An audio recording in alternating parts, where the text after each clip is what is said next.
Hello everyone. हम लोग geography में इंडियन ज्योग्राफी पढ़ रहे थे और इंडियन ज्योग्राफी में अभी एक टॉपिक और रह गया है, ये जो है भारत की जनगणना। और भारत की जो जनगणना है 2011 की है और इसमें क्या है, कौटिल्य की अर्थशास्त्र और अबुल फजल की आईने अकबरी में जनगणना का उल्लेख मिलता है। तो अगर पूछा जाए कि जनगणना का उल्लेख किस में मिलता है, सबसे पहले तो कौटिल्य की अर्थशास्त्र और अबुल फजल की आईने अकबरी में। इसके बाद है ब्रिटिश भारत में पहली बार 1872 में लॉर्ड मेयो के समय ये आया था। जनगणना की जो शुरुआत हुई थी ब्रिटिश भारत में वो 1872 में हुई थी लॉर्ड मेयो के समय। और अगला है भारत, जो प्रत्येक 10 वर्ष के अंतराल में यहाँ जनसंख्या का क्रमवार आकलन होता है। और क्रमवार आकलन जो सबसे पहले शुरू किया था वो लॉर्ड रिपन ने शुरू किया था 1881 में। और 1872 ईस्वी को शामिल करते हुए अब तक भारत में टोटल कितनी जनगणना हो चुकी हैं, तो 15 जनगणना हो चुकी हैं। और स्वतंत्र भारत की जो पहली जनगणना थी वो कौन सी थी, वो कौन से सन की थी, 1951 की थी। जनगणना आयुक्त उस समय कौन थे, आर गोपाला स्वामी थे।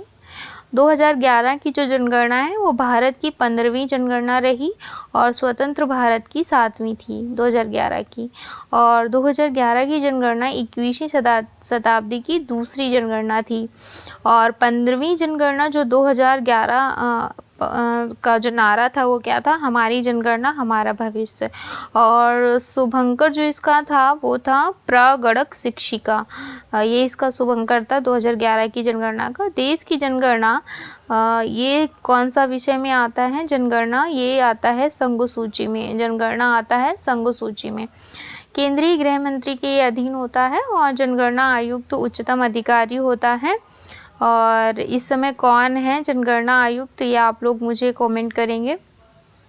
और अगला है टॉपिक इसी में, केंद्रीय मंत्रिमंडल ने जाति आधारित जनगणना को सितंबर 2010 में स्वीकार किया, जो जून 2011 से सितंबर 2011 के बीच में संपन्न हुई। केंद्रीय मंत्रिमंडल ने जाति आधारित जनगणना को स्वीकार किया सितंबर 2010 में।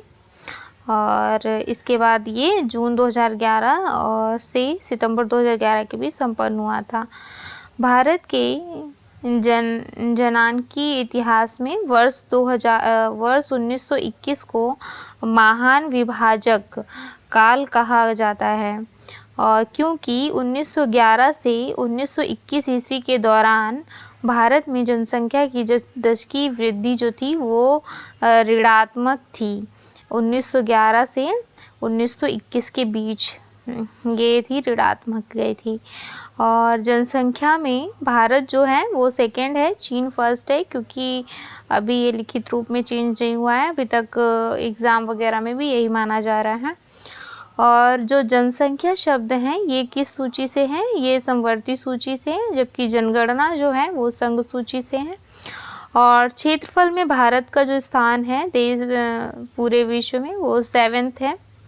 और 2011 के मुख्य तत्व हैं उनको पढ़ लेंगे। मुख्य तथ्य, भारत की कुल जनसंख्या अब तो काफ़ी इसमें 121 लिखा है, 140 करोड़ लगभग।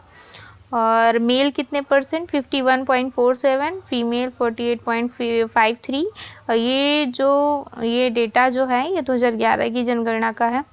जनसंख्या की वार्षिक वृद्धि दर जो 2011 में थी वो 1.97% से घटकर 1.64% हो गई थी जनसंख्या की वार्षिक वृद्धि दर।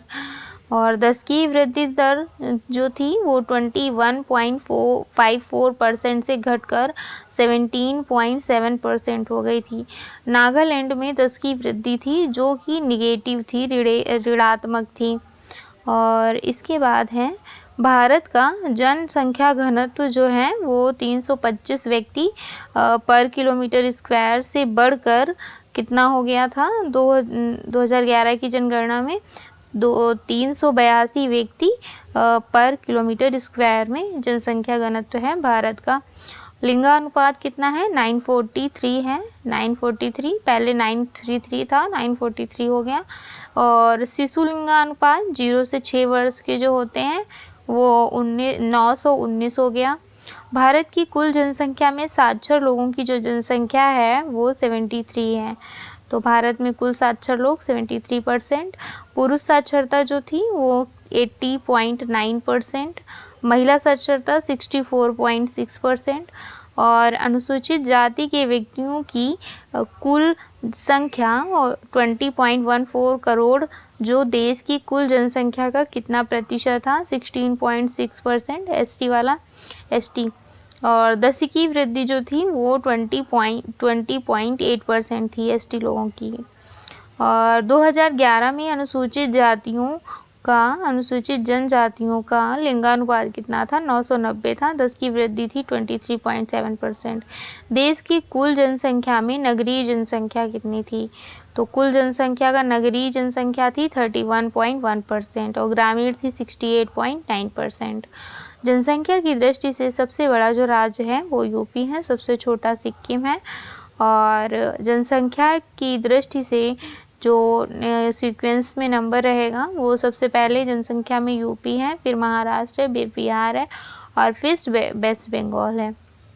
और जो कम है सबसे वो सिक्किम है, और सिक्किम है, फिर उससे मिज़ोरम, फिर और अरुणाचल प्रदेश, फिर गोवा, ये कम में है।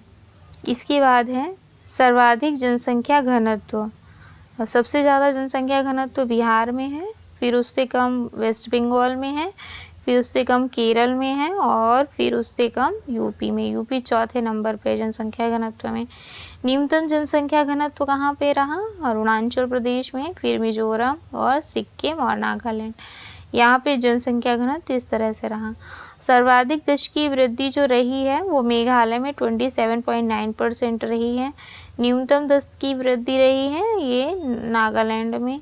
सर्वाधिक लिंगानुपात कहाँ पर है? केरल में 1084। न्यूनतम लिंगानुपात हरियाणा में 879। और सर्वाधिक शिशु लिंगानुपात कहाँ पर? अरुणाचल प्रदेश में। न्यूनतम शिशु लिंगानुपात ये भी हरियाणा में 834। अब आते हैं साक्षरता पे। सर्वाधिक साक्षरता जो है वो 7 वर्ष अथवा उससे अधिक आयु वर्ग के जो व्यक्ति होते हैं, किसी भी भाषा को पढ़ लिख सकते हैं, उन व्यक्तियों को साक्षर कहा जाता है। और सर्वाधिक साक्षर रहा है कौन सा राज्य रहा है? केरल और मिजोरम, फिर गोवा और फिर त्रिपुरा, ये साक्षरता में आगे रहे। और सबसे पीछे कौन है साक्षरता में? बिहार है और आंध्र प्रदेश है, राजस्थान है और ये झारखंड। और अब है सर्वाधिक पुरुष साक्षरता। तो सबसे ज़्यादा साक्षर पुरुष हैं केरल में, फिर मिज़ोरम में, फिर गोवा और फिर त्रिपुरा में है। न्यूनतम पुरुष साक्षरता तो ये बिहार है, अरुणाचल प्रदेश, आंध्र प्रदेश और मेघालय। और सर्वाधिक महिला साक्षरता केरल में है और फिर मिज़ोरम हो गया, फिर गोवा और फिर त्रिपुरा हो गया। और न्यूनतम महिला साक्षरता बिहार, राजस्थान, झारखंड और जम्मू कश्मीर में न्यूनतम साक्षरता महिलाओं की। ग्रामीण जनसंख्या और शहरी जनसंख्या पढ़ लेते हैं। सर्वाधिक ग्रामीण जो जनसंख्या है वो कहाँ पर है? हिमाचल प्रदेश में सबसे ग्रामीण है, फिर बिहार, फिर असम, फिर उड़ीसा। और सर्वाधिक नगरीय जनसंख्या कहाँ पर है? तो सबसे ज़्यादा जो जनसंख्या है नगरीय है, सर्वाधिक केरल में है, नहीं, सर्वाधिक गोवा में है, फिर मिज़ोरम, फिर तमिलनाडु और फिर केरल में सर्वाधिक नगरीय जनसंख्या। और सर्वाधिक नगरीय जनसंख्या वो ये प्रतिशत में है। सर्वाधिक नगरीय जनसंख्या ये प्रतिशत में है। और सर्वाधिक नगरीय जनसंख्या महाराष्ट्र की है, फिर यूपी, फिर तेलंगाना, फिर वेस्ट बंगाल। न्यूनतम नगरीय जनसंख्या कहाँ पर है? सिक्किम में है, अरुणाचल प्रदेश में, नागालैंड में और मिज़ोरम में है। अब आते हैं अनुसूचित जाति अनुसूचित जनजाति पे। सर्वाधिक अनुसूचित जाति जनसंख्या प्रतिशत कहाँ है? पंजाब में है। और सर्वाधिक जनसंख्या ये प्रतिशत में अगर पूछा जाए, सबसे ज़्यादा एससी जनसंख्या प्रतिशत पंजाब में है। सर्वाधिक एससी जनसंख्या यूपी में है। प्रतिशत में पंजाब है और नॉर्मल में यूपी है। नागालैंड और अरुणाचल प्रदेश में कोई भी एससी नहीं है। सर्वाधिक एसटी जनसंख्या जो अनुसूचित जनजाति है जो है जनसंख्या, ये सबसे ज़्यादा एमपी में है। और झारखंड में अनुसूचित जनजाति के मामले में कितने नंबर पर है झारखंड? 6 नंबर पर है। सर्वाधिक अनुसूचित जनजाति जनसंख्या प्रतिशत कहाँ पर है? मिजोरम में है। और छत्तीसगढ़ में जो है अनुसूचित जनजाति 30.6%, झारखंड में 26.2% और एमपी में है 21.1%। हरियाणा और पंजाब में कोई भी अनुसूचित जनजाति नहीं है। जनसंख्या केंद्र शासित प्रदेश जो यूटीज़ हैं उनको देख लेते हैं। दिल्ली सर्वाधिक जनसंख्या वाला यूटी है और पुडुचेरी सेकंड है और चंडीगढ़ थर्ड है। जो न्यूनतम जनसंख्या है वो लक्षद्वीप में है। और 1921 जनसंख्या का महाविभाजक साल बोला जाता है 1921 को। और क्षेत्रफल की दृष्टि से सबसे बड़ा जो यूटी है वो है अंडमान निकोबार। और ये तो 2011 की उसमें था लेकिन अब चेंज हो गया है, तो सबसे बड़ा यूटी बन गया लद्दाख और सबसे छोटा यूटी लक्षद्वीप। और सर्वाधिक जनसंख्या यूटी ये है, ये दिल्ली में न्यूनतम है अरुणाचल प्रदेश में। और सर्वाधिक लिंगानुपात कौन से यूटी में है? तो पुडुचेरी में है। और न्यूनतम जो लिंगानुपात है वो दमनदीप में, ये इम्पोर्टेंट है।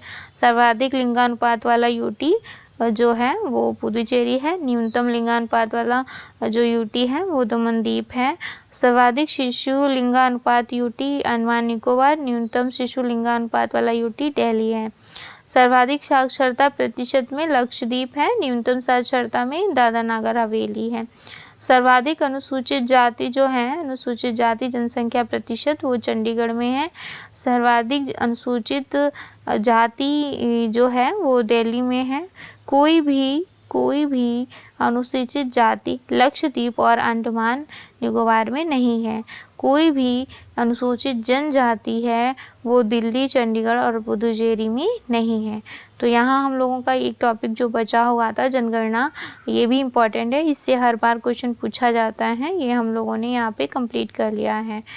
तो चलिए, आई होप आप लोगों को इससे कुछ हेल्प होगी। चलिए बाय।